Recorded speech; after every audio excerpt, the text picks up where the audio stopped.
અરે બેટા, જો તો કેવી સંસ્કારી છોકરી મળી છે આપણા ઘરને. અને હા દીકરા, તેનામાં સંસ્કાર તો એના માતા પિતાએ એટલા કૂટકૂટને ભર્યા છે કે શું કહું. રમેશભાઈના અવાજમાં ખુશી છલકાઈ રહી હતી. તેમના પુત્ર આરવના લગ્ન રિયા સાથે ધામધૂમથી થયા હતા.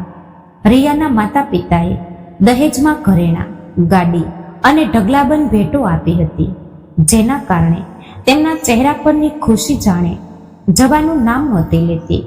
પરંતુ તેમને શું ખબર હતી કે આ ખુશી જલ્દી જ તેમના ચહેરા પરથી ઓસરી જવાની છે. રમેશભાઈ એક સરકારી કર્મચારી હતા, જે નિવૃત્ત થઈ ચૂક્યા હતા અને હવે તેમને પેન્શન મળતું હતું. અને તેમની પત્ની સવિતાબેન ખૂબ જ સારી પત્ની અને માતા હતા. તેમણે પોતાના પુત્રને દરેક પ્રકારના સંસ્કાર અને પ્રેમ આપ્યો હતો. સાથે જ સારામાં સારા સ્કૂલ કોલેજમાં ભણાવીને આજે તે પણ સારી નોકરી કરવા લાગ્યો હતો. પુત્રની નોકરી મળ્યા પછી દરેક માતા પિતાની જેમ રમેશભાઈ અને સવિતાબેને પણ પોતાના પુત્ર માટે એક સારી છોકરી શોધવાનું શરૂ કરી દીધું હતું. અને થોડા સમય પછી કેટલાક સગાવહાલાની મદદથી તેમને રિયાના પરિવાર તરફથી રિશ્તો આવ્યો.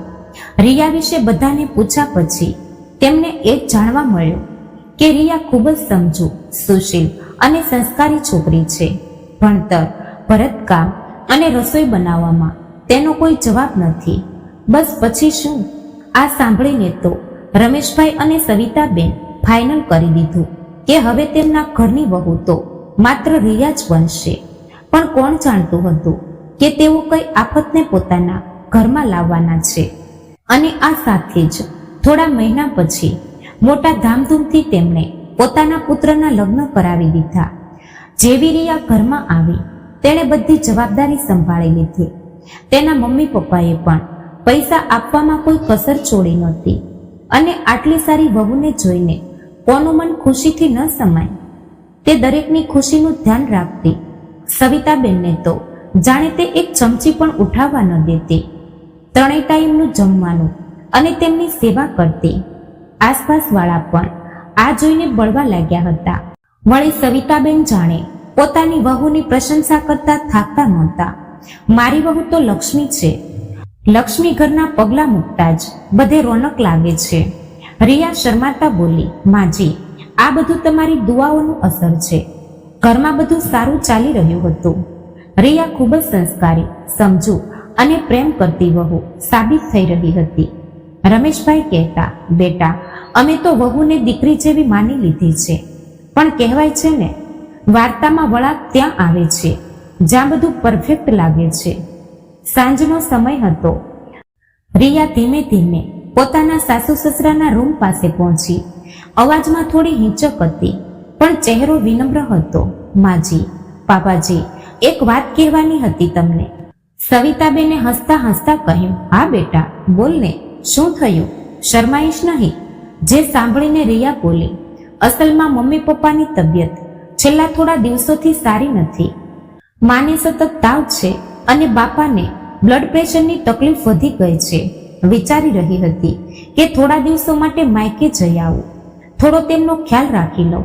સવિતાબેને એક પળ તેને ધ્યાનથી જોયા, પછી કોમળ સ્મિત સાથે બોલ્યા, અરે બેટા, આમાં પૂછવાની શું વાત છે? માતા પિતા જ તો પહેલા હોય છે. જરૂર જા, અને જ્યાં સુધી ત્યાં બધું બરાબર ન થઈ જાય ત્યાં સુધી ચિંતા ન કરતી. રમેશભાઈ પણ બોલ્યા, રિયા, અમે જાણીએ છીએ તું જવાબદાર છોકરી છે, પણ પોતાનું ધ્યાન રાખજે. આજકાલ હવામાન પણ બદલાઈ રહ્યું છે. રિયા બોલી, જી બાપુજી, હું રોજ કોલ કરતી રહીશ. સવિતાબેને રિયાના હાથમાં થોડા પૈસા અને એક નાનો ડબ્બો મૂક્યો. આ થોડા સૂકા મેવા છે અને આ મીઠાઈ માને આપી દેજો. કહેજો બીજી માતા તરફથી છે. રિયાએ નમીને તેમના પગ સ્પર્શ્યા. તમારા બંનેનો ખૂબ આશીર્વાદ મળ્યો છે મમ્મીજી, બાપુજી, બસ જલ્દી પાછી આવી જઈશ. સવિતાબેને પ્રેમથી માથે હાથ ફેરવતા કહ્યું, જલ્દી આવવાની કોઈ જરૂર નથી બેટા. માતા પિતાને જેટલા દિવસની જરૂર હોય એટલા દિવસ રહેજે. અમે અહીં સારા છીએ, તું બસ બેફિકર રહેજે. રિયાએ હળવું સ્મિત આપ્યું પણ તેની આંખોમાં કંઈક છુપાયેલું હતું, જાણે જવાનો બહાનો કોઈ બીજી વાર્તાની શરૂઆત હોય. થોડા સમય સુધી બધું બરાબર હતું. સવિતાબેન ખુશી ખુશી બધું સંભાળી રહ્યા હતા. પરંતુ એક અઠવાડિયા પછી સાંજે જ્યારે રિયા પાછી ફરી ત્યારે તેની સાથે તેના માતા પિતા અને 2 મોટા સુટકેસ હતા, જેને જોઈને આખું કુટુંબ શોક થઈ ગયું હતું. ત્યારે રિયાનો અવાજ ભારે હતો, માજી, બાપુજી, અમારે તમને કંઈ કહેવું છે. સવિતાબેને હસતા હસતા કહ્યું, હા બેટા, બોલને, બધું બરાબર તો છે ને? રિયાના માતા બોલ્યા, જુઓ જી, લગ્નમાં અમે ઘણું આપ્યું, પણ અમારે દેવું પણ ઘણું થઈ ગયું. હવે તો અમારા ઘરની હાલત બહુ ખરાબ છે. ઘર ગીરવે મૂકવું પડ્યું છે અને રહેવાની પણ જગ્યા નથી બચી. રિયા બોલી, માજી, એટલે જ મેં વિચાર્યું કે જ્યાં સુધી બધું સંભળાઈ ન જાય ત્યાં સુધી મમ્મી પપ્પા અહીં અમારી સાથે રહેશે. ઘર તો આપણું મોટું જ છે. સવિતાબેન થોડા અસહજ થયા. બેટા, વાત જગ્યાની નથી પણ રીતની છે. લગ્ન પછી દરેક છોકરીનું ઘર એનું સાસરું ઘર હોય છે, માયકું નહીં. રિયાની આંખોમાં આંસુ આવી ગયા. માજી, જો આજે હું તમને મારા માતા પિતા માટે આ પણ ન કહી શકું તો પછી વહુ કહેવાનો શું મતલબ છે? રમેશભાઈ બોલ્યા, સવિતા, રોક નહીં. મુશ્કેલ સમયે પોતાનાને ટેકો આપવો એ જ ઇન્સાનિયત છે. સવિતાબેને અનિચ્છાએ માથું હલાવ્યું. ઠીક છે બેટા, ચાલો, કંઈ વાંધો નહીં. અમને ઓછું લાગશે જો એ અહીં સાથે રહેશે.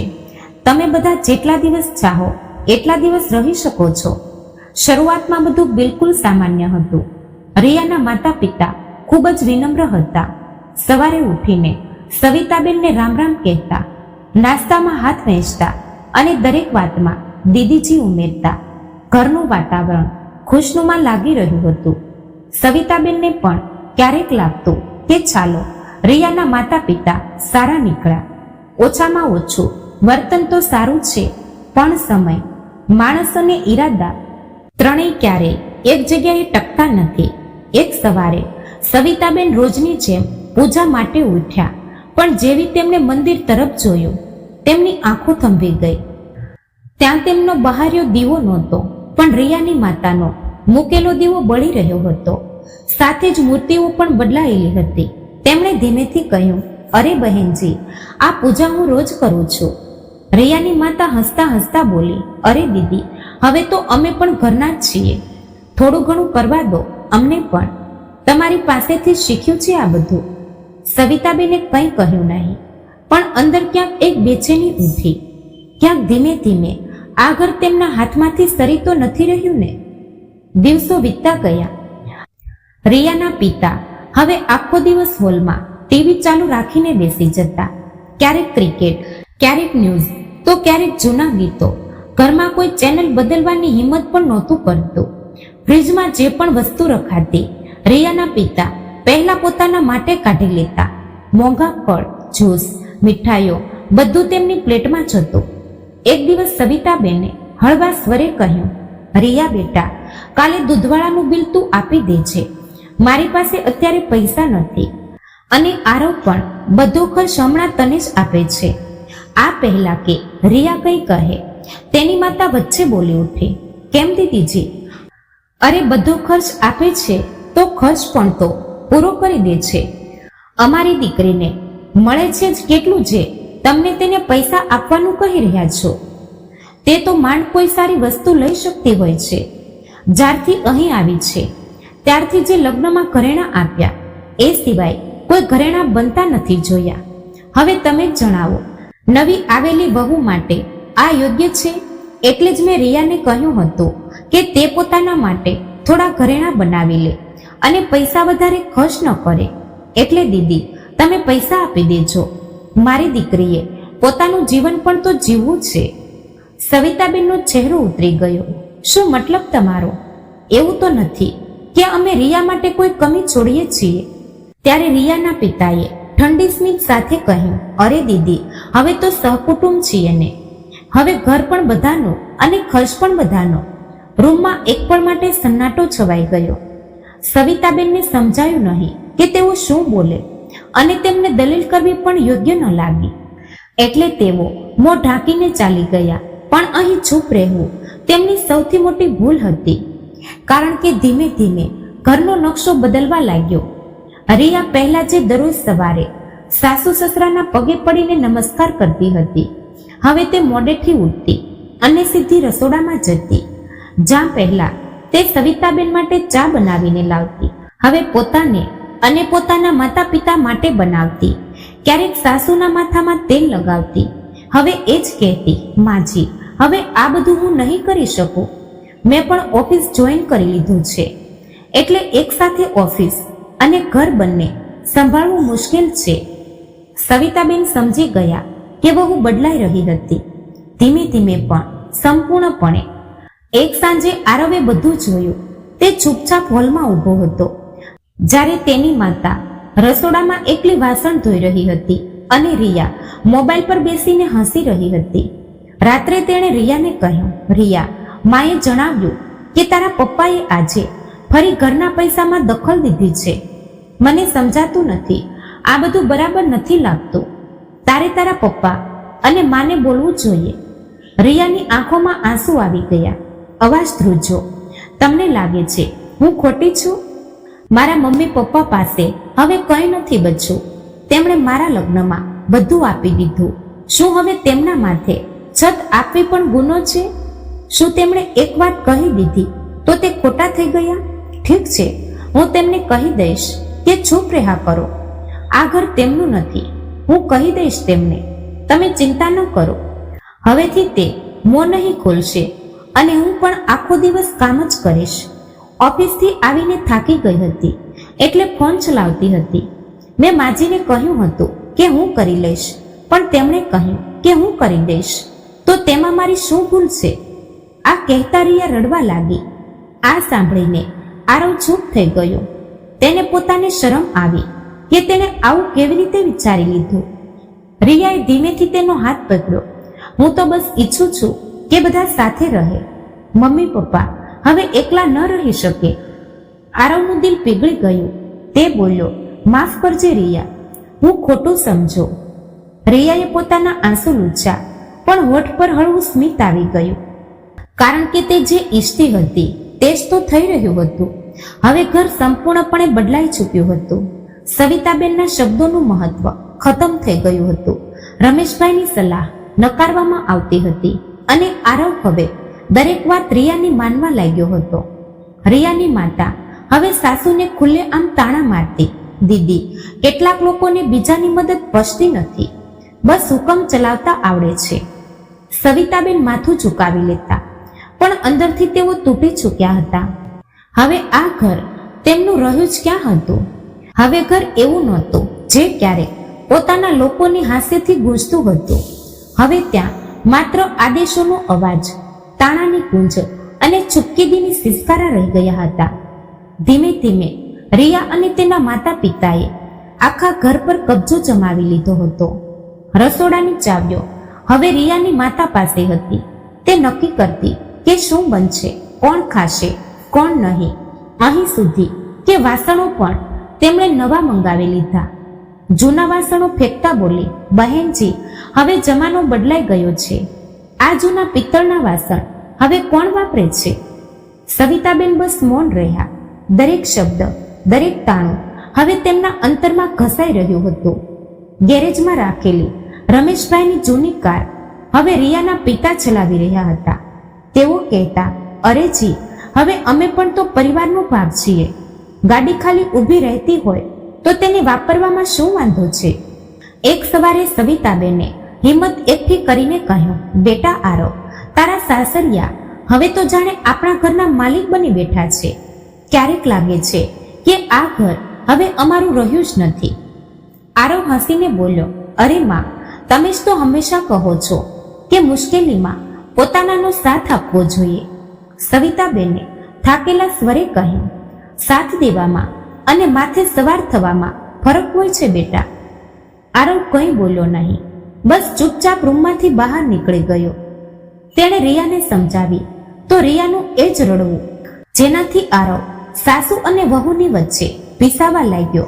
હવે રિયાનું વર્તન પણ સંપૂર્ણપણે બદલાઈ ચૂક્યું હતું. તે પહેલા જેવી વિનમ્ર હસતી વહુ નહોતી રહી. જ્યારે સવિતાબેન કહેતા, બેટા આ કપડાં ધોઈ આપીશ, કમરમાં બહુ દુખાવો છે, ત્યારે રિયા ઠંડા અવાજે બોલતી, માજી તમારા બહાના પૂરા નથી થતા. એવું પણ શું કામ કરતા રહો છો કે તમારો દુખાવો પૂરો નથી થતો? રહેવા દો ને, આમ પણ તમારાથી જલ્દી કંઈ થતું નથી. કરી દઈશ, પણ તમારા પર દયા રાખી દઉં. પહેલા તે પ્રેમથી માજી બોલતી, હવે દરેક શબ્દમાં જણજણાહટ અને તાણું ઝલકતું હતું. આરવ ઓફિસે ગયા પછી રિયા અને તેના માતા પિતા સવારે મોડેથી ઉઠતા, ટીવી ચાલુ કરતા, નાસ્તામાં જ્યુસ અને સેન્ડવિચ ખાતા, અને બીજી તરફ સવિતાબેન વાસણ ઘસી રહ્યા હોય અથવા રસોડામાં લાગેલા રહેતા. રમેશભાઈ થાકેલા પગલે પોતાનું મન મારી રહ્યા હોય ત્યારે રિયાની માતા આદેશ આપતી, બહેનજી લંચમાં થોડું જલ્દી બનાવી લેજો, અમારે બહાર જવાનું છે. અને પછી રિયા કહેતી, માજી બધું જલ્દી કરી લો ને, મને તો ઓફિસની મીટિંગ છે, તમારો તો આમ પણ આખો દિવસ ખાલી રહે છે. આ બધાથી રમેશભાઈના ધીરજનો બંધ હવે તૂટવા લાગ્યો હતો. એક દિવસ તેમણે થાકેલા સ્વરે કહ્યું, સવિતા હવે નહીં, અમારાથી બહુ મોટી ભૂલ થઈ ગઈ. આ બધાને ઘરમાં લાવીને કદાચ પોલીસમાં ફરિયાદ કરી દેવી જોઈએ. સવિતાબેને ધીમેથી માથું હલાવ્યું, નાજી એવું ન કરતા, ક્યાંક લોકો કહેશે કે પોતાના સમધી સમધનને કેસ કરી દીધો. સારું નહીં લાગે. 4 લોકો શું કહેશે? કદાચ થોડા દિવસમાં હાલત ઠીક થઈ જશે, થોડા દિવસ રહેવા દઈએ. પણ હાલત સુધરવાની જગ્યાએ બગડતી ગઈ હતી. રિયાની માતાએ ઘરના ઘરેણા સુધી હાથ નાખવાનું શરૂ કરી દીધું હતું.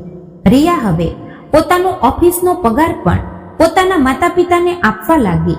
અને જ્યારે સવિતાબેને કહ્યું, બેટા થોડું ઘરનું પણ ધ્યાન રાખ, ત્યારે તેણે તીખા સ્વરે કહ્યું, માજી મારા મમ્મી પપ્પા પણ આ ઘરનો હિસ્સો છે અને હું તેમને કંઈ પણ આપું તેના પર સવાલ ઉઠાવવાનો હક કોઈનો નથી.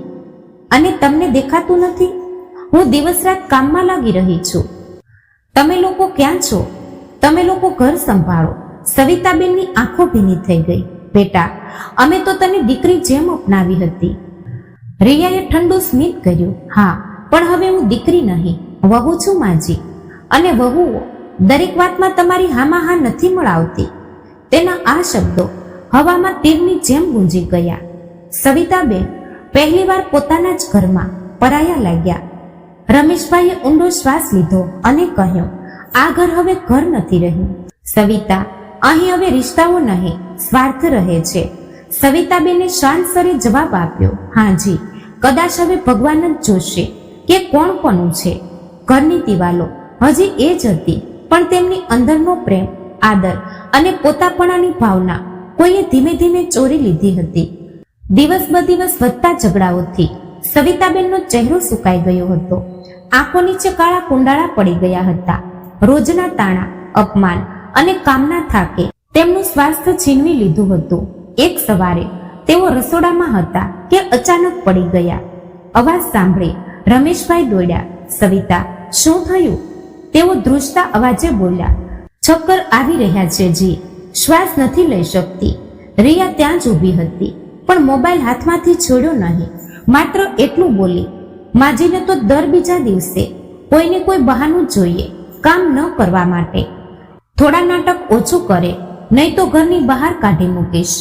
રમેશભાઈએ ગુસ્સાથી કહ્યું, રિયા જીભ સંભાળ. સવિતાબેનની તબિયત ખરેખર સારી નથી, ડોક્ટરને કોલ લગાવ. પણ રિયાનો ચહેરો ઠંડો અને અહંકારી હતો. શું કહ્યું તમે? તમારી હિંમત કેવી રીતે થઈ મારા પર બૂમો પાડવાની? શું સમજો છો તમે તમારી જાતને? સસરા છો, મારો બાપ બનવાની કોશિશ ન કરતા, સમજા? શું તમારી સાથે ઠીકથી વાત શું કરી લીધી? વૃદ્ધ, તું મારા માથા પર બેસવા માંગે છે? હું કોઈને કોલ નથી લગાવી રહી, ઠીક છે? કાલે ડોક્ટરને બતાવી દેજો. આજે મારે ઓફિસ જવાનું છે અને બીજા પણ ઘણા કામ છે. તમારા જેવા મફત નોકર પર મારો સમય બરબાદ કરવા માટે. આ સાંભળી રમેશભાઈ સ્તબ્ધ થઈને પોતાની વહુને જોતા જ રહી ગયા. શું આ તેમની સંસ્કારી અને સુશીલ વહુ હતી જેને તેમણે પસંદ કરી હતી? આજે તેમને જિંદગીમાં પહેલીવાર પોતાના લીધેલા નિર્ણય પર અફસોસ થઈ રહ્યો હતો. પણ તેઓ જાય પણ ક્યાં? કાર રિયાના પિતા લઈ ગયા હતા અને તેઓ લોકો બહાર ન જાય તે માટે રિયાએ ઘરને તાળું મારી દીધું હતું. વળી રિયાની માતાએ તેમની પાસેથી ફોન છીનવી લીધા હતા, જેથી તેઓ કોઈને બોલાવી ન શકે. તેઓ ખરેખર ઈચ્છતા હતા કે આ લોકો મરી જાય તો વધારે સારું છે.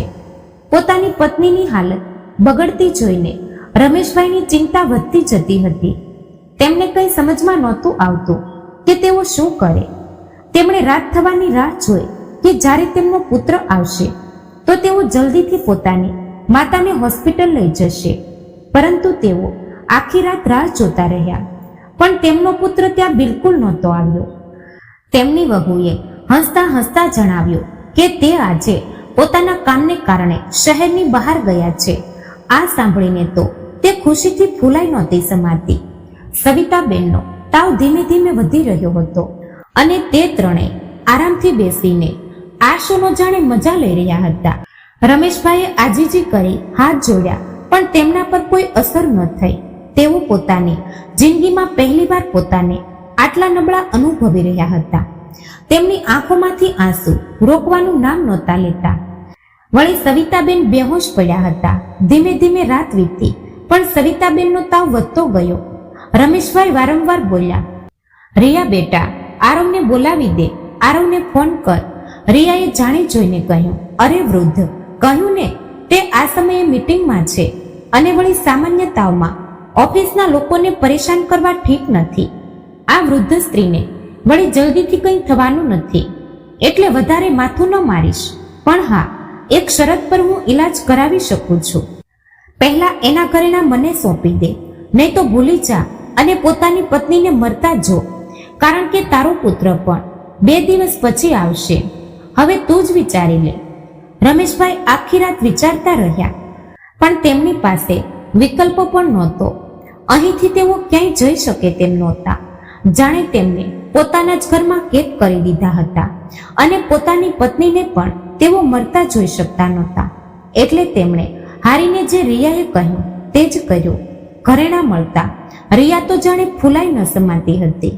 પછી તેણે રિયાને ઘરમાં બોલાવી.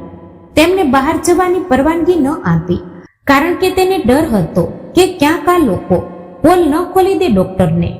ડોક્ટરને પણ તેમણે પૈસા આપ્યા. ડોક્ટરે દવા આપી અને સાંજે રિપોર્ટ આવ્યા પછી બધું જણાવશું એમ કહીને તે પણ ત્યાંથી ચાલ્યા ગયા. તે સાંજે ડોક્ટરે કોલ કર્યો હતો અને કહ્યું કે તેમની રિપોર્ટ બહુ ખરાબ છે. તરત તેમને હોસ્પિટલ લાવવા પડશે, નહીં તો મરવાની શક્યતા છે. આ જાણતા જ રિયાએ મોં બગાડ્યું. જ્યારે રિપોર્ટ આવી ત્યારે રિયાએ રિપોર્ટ છુપાવી દીધી અને રમેશભાઈને કહ્યું કે તેમની તબિયત સાચી છે. તે ઈચ્છતી હતી કે જો સવિતાબેન ન રહે તો રમેશભાઈ પણ નહીં રહે. તેનાથી એક તીરથી 2 નિશાન લાગશે અને ઘર તેના અને તેના માતા પિતાના નામે થઈ જશે. આ વિચારીને તે ખુશીથી પાગલ થઈ રહી હતી. વળી બીજી સવારે સવિતાબેનની હાલત વધુ બગડતી ગઈ. તે હવે બેહોશીમાં હતા. બસ અડધી ખુલ્લી આંખોથી છત જોતા રહ્યા. રમેશભાઈ તેમની હાલતથી ડરવા લાગ્યા. તેમને લાગવા માંડ્યું કે કંઈ ખોટું થઈ રહ્યું છે. રિયા જરૂર કંઈ છુપાવી રહી છે, પણ તેઓ લાચાર શું કરે? તેમને તો બસ હવે જલ્દીથી પોતાના પુત્રના આવવાની આશા હતી અને તે જાણતા હતા કે તે 2 દિવસ પછી જ આવશે. પણ ત્યારે બપોરે દરવાજે ઘંટ વાગી અને દરવાજો ખુલ્યો. આરવ જલ્દીથી અંદર આવ્યો. જેવો તે અંદર આવ્યો, પોતાની માતાના રૂમ તરફ ભાગ્યો. તેને જોઈને રિયા અને તેના માતા પિતાનો ચહેરો પીળો પડી ગયો હતો અને તે ત્રણે ડરના માર્યા એકાબીજાનો ચહેરો જોઈ રહ્યા હતા. વળી આરવે રૂમમાં જઈને જોયું, તેની માતા પથારીમાં બેભાન પડ્યા છે. તેના પિતાની પણ હાલત ખરાબ છે. આ જોઈને તેની આંખો ગુસ્સાથી બળવા લાગી. તેણે ગુસ્સાથી રિયા તરફ જોતા કહ્યું, રિયા, આ શું થઈ રહ્યું છે? રિયા ગભરાઈ ગઈ. બસ માં, આરવ, માં થોડી બીમાર છે. મેં બધું સંભાળી લીધું છે. તું આટલી ચિંતા ન કર. અને આટલી જલ્દી કેવી રીતે? ત્યારે રમેશભાઈ ધ્રુજતા ધ્રુજતા એક ફાઇલ લઈને આવ્યા. તેમની આંખોમાં આંસુ હતા, પણ અવાજમાં આગ હતી. બેટા આરવ, આ જૂઠું બોલી રહી છે. આજો બેટા, આ છે તારી માની રિપોર્ટ જે ડોક્ટરે કાલે મોકલી હતી, પણ તારી બીબીએ છુપાવી દીધી હતી. આરવે ઝપટથી ફાઇલ લીધી. રિપોર્ટમાં સ્પષ્ટ લખ્યું હતું, ગંભીર ઇન્ફેક્શન, તાત્કાલિક દાખલ જરૂરી. આરવના શ્વાસ થંભી ગયા. તેણે રિયા તરફ જોયું. રિયા, આ રિપોર્ટ તારી પાસે મોકલવામાં આવી હતી? રિયા બડબડી, મને તો ખબર નથી. ત્યારે રમેશભાઈએ આગળ વધીને કહ્યું, ખબર નથી? તે કહ્યું હતું કે તે ઠીક છે, હોસ્પિટલની જરૂર નથી, પણ તે આ રિપોર્ટ પણ છુપાવી દીધી હતી. પણ મેં તે તો બસ જોઈ લીધું. નહીં તો શું તને અંદાજો છે? જો હું ન જોતો તો શું થાત? હવે રિયાનો ચહેરો પડી ગયો. તેના મમ્મી પપ્પા જે અત્યાર સુધી રૂમમાં છુપાયેલા હતા, ધીમે ધીમે બહાર આવી ગયા. વળી રમેશભાઈની આંખોમાં લોહી ઉતરી આવ્યું. અમે વિચાર્યું હતું કે અમારી વહુ અમારી દીકરી જેવી છે, પણ તમે તો અમને મોત સાથે રમવા મજબૂર કરી દીધા. ત્યારે આરવ ગુસ્સાથી ધ્રુજી રહ્યો હતો. રિયાએ કંઈ કહેવાનો પ્રયત્ન કર્યો કે તે ક્ષણે આરવે એક જોરદાર થપ્પડ તેના ગાલ પર ચોપડ્યો. તે ચીસો પાડીને બોલ્યો, રિયા, તને શરમ ન આવી? મારી માં મરી જાત તો શું કહેતી દુનિયા કે દીકરાની બીવીએ ઈલાજથી ઇનકાર કરી દીધો. હું તારા પર ભરોસો કરીને તેમને તારા હવાલે કરીને ગયો, પણ તે તો તેમને મોતના મોંમાં પહોંચાડી દીધા. જે લોકોને મેં તારા માતા પિતાને પોતાના ઘરમાં રાખ્યા, તેમને શરણ આપી, તેમની સાથે તે આ બધું કર્યું. શું તને સહેજ પણ શરમ હયા ન આવી? કેટલી ગીરેલી અને નીચ છે તું. અને હું વિચારી રહ્યો હતો કે તું બસ દર્દમાં છે, એટલે હું તારા પર વધારે સખ્તાઈ કરવા માંગતો નહોતો, પણ તું આટલી ગરીબ નીકળીશ વિચાર્યું નહોતું. જો બાજુમાં રહેતા અંકલ મને કોલ કરીને ન કહેતા કે કંઈક સારું નથી થઈ રહ્યું, તો મને તો ખબર જ ન પડત કે તું તેમની સાથે આ બધું કરી રહી છે. છીછી રિયા. રિયાની આંખોમાંથી હવે આંસુ વહેવા લાગ્યા. મેં એવું નહોતું ચાહ્યું છે, બસ ડરી ગઈ હતી. જેના પર આરવે બીજો થપ્પડ રિયાના ગાલ પર ઝાટકી દીધો, જેનાથી રિયા દૂર જઈને પડી. ત્યારે તેના માતા જલ્દીથી આગળ આવીને બોલ્યા, અરે જમાઈજી, આ શું કરી રહ્યા છો? તમારી હિંમત કેવી રીતે થઈ મારી દીકરી પર હાથ ઉચકવાની? જેના પર આરવ ચીસ પાડીને બોલ્યો, તમે અને તમારી દીકરી બંને અહીંથી નીકળી જાઓ. બહુ જલ્દી હું તમારી દીકરીને તલાક આપવાનો છું, સાથે સાથે પોલીસ કેસ પણ કરવાનો છું. મારા માતા પિતાને મારવાના આરોપમાં બહુ ખોટું કર્યું તમે લોકોએ. તમને શું લાગતું હતું કે તમે આ બધું કરીને બચી જશો અને મને કંઈ ખબર નહીં પડે? તમે લોકો બહુ ખોટા હતા. આરવની વાત સાંભળીને સૌના ચહેરા સફેદ પડી ગયા. રિયા ડરતા ડરતા બોલી, મને માફ કરી દે આરવ. જેના પર સવિતાબેનનો ધીમો અવાજ આવ્યો. સૌની નજર તેમની તરફ વળી ગઈ. તે માંડ માંડ ઉઠીને બેઠા. અવાજ થોડો ધીમો હતો, પણ શબ્દોમાં વીજળી હતી. માફી ત્યારે અપાય જ્યારે ભૂલ અજાણતા થઈ હોય, પણ જ્યારે દિલમાં ઝેર વસી જાય ને, તો માણસ મરતા પહેલા ઘણી વાર મરે છે. તેમની આંખો સીધી રિયાની આંખોમાં હતી. તમે વિચાર્યું હું મરી જઈશ તો ઘર તમારું થઈ જશે, પણ હવે આ ઘર નહીં, તમારા કર્મોનો અરીસો બનશે. તે સાંજે પોલીસ ઘરે પહોંચી. આરવે ડોક્ટરના ઈમેલ્સ અને છુપાવેલી રિપોર્ટ્સ બતાવી. રિયા અને તેના માતા પિતા પર બેદરકારી, ષડયંત્ર અને છેતરપિંડી, હત્યાનો પ્રયાસનો કેસ નોંધાયો. રિયા રડતી આરવના પગમાં પડી ગઈ. માફ કરી દે આરવ, મારાથી ભૂલ થઈ ગઈ. આરવે ઠંડા સ્વરે કહ્યું, ભૂલ નહીં, ગુનો થયો છે રિયા. તું માનો આશીર્વાદ માંગવા લાયક પણ નથી છોડી. જ્યારે પોલીસ રિયાને લઈ જઈ રહી હતી, ત્યારે સવિતાબેને કહ્યું, બેટા, હવે બસ એક દુઆ માંગ કે ભગવાન તને એ સજા આપે જે માણસ નથી આપી શકતો. થોડા મહિના પછી સવિતાબેન બિલકુલ સ્વસ્થ થઈ ગયા. રમેશભાઈ પોતાની પત્નીનો ખૂબ ખ્યાલ રાખતા હતા. વળી આરવ પણ પોતાના માતા પિતાનો ખ્યાલ રાખવા લાગ્યો હતો. તેણે તલાકની પણ અપીલ કરી દીધી હતી. ઘણા મહિનાઓ વીતી ચૂક્યા હતા.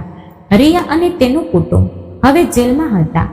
દરરોજ સવારે જેલના દરવાજેથી આવતી ઠંડી હવામાં તેને હજી પણ સવિતા માના શ્વાસની ગરમાહટ અનુભવાતી હતી. ક્યારેક તેજમાં જે તેને દીકરી કહેતી હતી. આજે એજમાનો ચહેરો તેની ઊંઘમાં પણ આવતો હતો.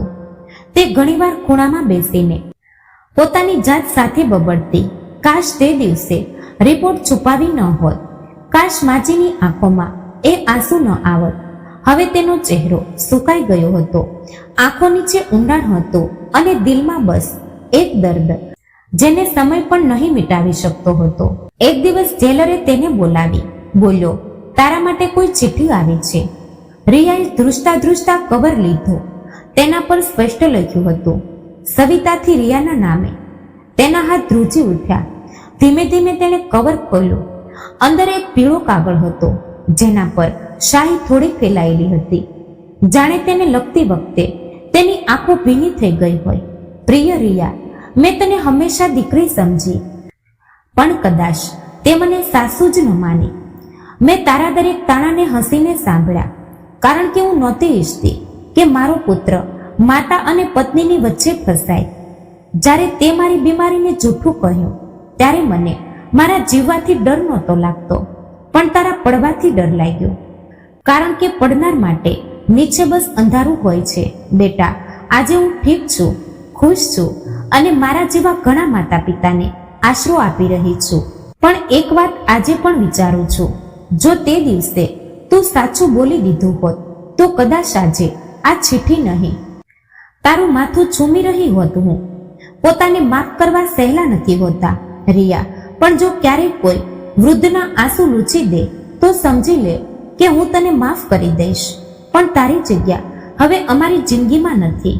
હવે અમે ક્યાંક બીજે જઈ રહ્યા છીએ રહેવા માટે. આરવે એક છોકરીને પસંદ કરી છે અને તે તેને પસંદ કરે છે. આ બધું સાંભળીને રિયાનો ચહેરો હવે આંસુઓથી ભીનો થઈ ચૂક્યો હતો. તે ચિઠ્ઠી પોતાના સીના સાથે લગાવીને ફૂટી ફૂટીને રડી રહી હતી અને રિયા ધીમેથી બોલી, માજી, હવે કોઈ માની આંખોમાં આંસુ નહીં આવવા દઉં. હું તમને પ્રોમિસ કરું છું. તેની બાજુમાં બેઠેલી એક બીજી કેદી બોલી, શું લખ્યું હતું તેમાં? રિયાએ ધ્રુજતા હોઠોથી કહ્યું, બસ એટલું કે કર્મોની સજા ક્યારેય માફ નથી થતી. તો મિત્રો, આ વાર્તા તમને કેવી લાગી તે કોમેન્ટ બોક્સમાં જરૂર જણાવજો અને પસંદ આવી હોય તો ચેનલને લાઈક કરી સબસ્ક્રાઇબ કરી બાજુમાં બેલ આઇકનને પ્રેસ કરી દેજો, જેથી અમારા દરેક વિડીયોની માહિતી સૌથી પહેલા તમને મળતી રહે. તો ફરી મળીશું એક નવા વિડીયો સાથે. ત્યાં સુધી આપ સૌને જય શ્રી કૃષ્ણ, રાધે રાધે, હર હર મહાદેવ.